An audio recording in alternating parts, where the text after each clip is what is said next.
All right, hi. It's real big deal to go online. At that rate, probably no more online from me today. Today is let's start again. September 1st, 7:20 a.m. 2025. With the tiny bit of money I have, okay, I got my Mi Amor Gato into my room. I bought a cage trap, learn on my own. I'm proud of that, okay? How to fix and set up trap. I did it. The whole experience makes me so emotional that it brings tears. And I want to share that. I'm not afraid to show that, but I want to stick to facts. So I do this short and sweet. I set metal cage trap. I trap cat. Pronto. The momento the dinero came into my bank account, I purchased the live animal trap. The moment that trap was dropped at door, I trap the cat. I waste not one moment. I buy a mini casa, a small house for the cat. One side has big area for litter box. It's a big house for a smaller cat. You're darn right. The other side is where there's a bed and ample room for food, and he can move ample. There's no lack of space for a small cat. This is the only and best way to acclimate. Oh, I say wrong. Acclimate any animal that traumatized. He's domesticated. He is not a wild cat. Okay, so this can be done with the facts that I just put on paper.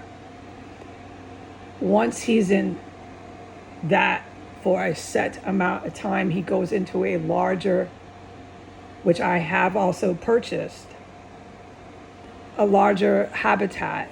It's not permanent. It's to go through the stages.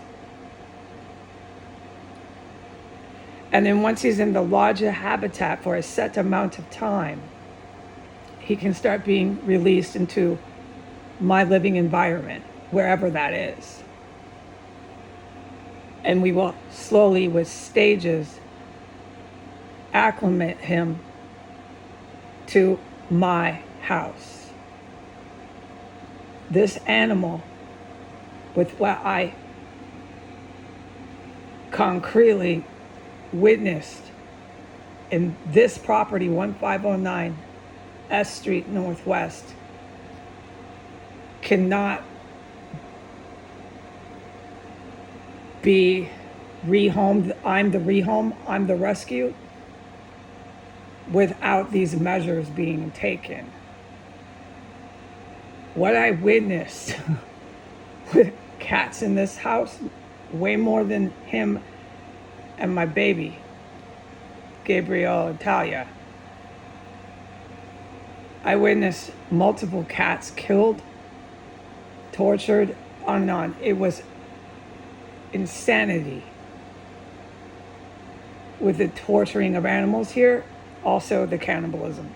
Yeah, it's just fucking barbaric. Excuse my French, I don't want to cuss.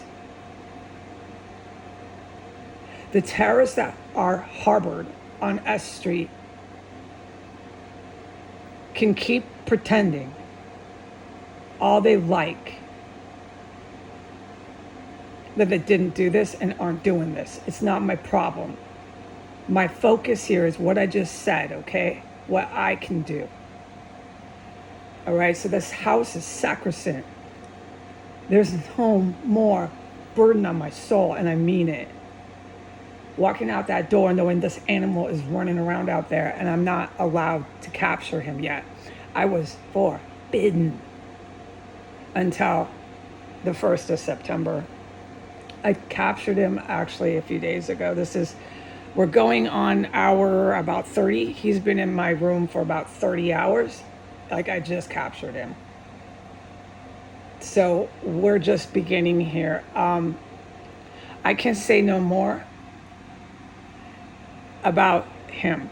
There will be no more discussing him exactly like Gabriel for who knows how long.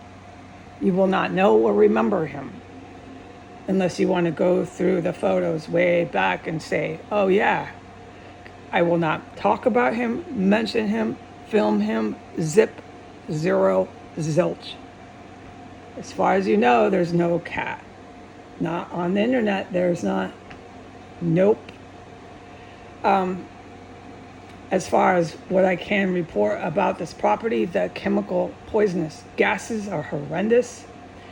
I don't believe they're being shot at me, terms of speech, shot at me, but they're still around being used. And the pain that I go through every day in here from those gases is unforgettable. The emotions I have of being just exasperated with being in that kind of pain and that kind of terror that people are just using these wicked cyanide-like gases has worn me thin.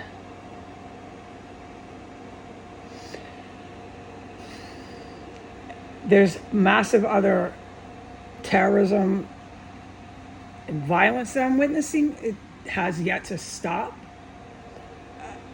I cannot say a word about it, but I am to say that the good military, I've made clear who they are, have such heavy air traffic over my roof. I'll never forget it. It started around the same time, and all I have to do is go back onto my testimonies when I'm out of here, and you know what I mean, it's kind of self-evident, make way better concrete testimony at that point. But the really intense, heavy air traffic of good military started up around the 13th, 14th of August, when that intense chemical weapons warfare and the yellow fog that I will never forget I saw downstairs in the dining room. So I'm not allowed to say one comment about the city that I'm sitting in and that I'm living in, which is Washington, D.C. But if you were here and you saw what the people were doing, you'd know they're just, in my terms of speech, they're batshit, B-A-T-S-H-I-T. Here's a better example. They're crazy. Nobody in their right mind would think everything's A-okay with what I know is 24 hours a day over my head, man.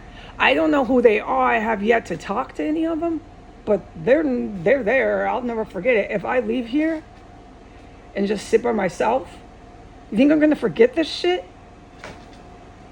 No. So I'm going to go ahead and go because I got one ear plugged. That's how you operate in this town, no matter what. I hope I made a coherent enough little report, and I really am going to go.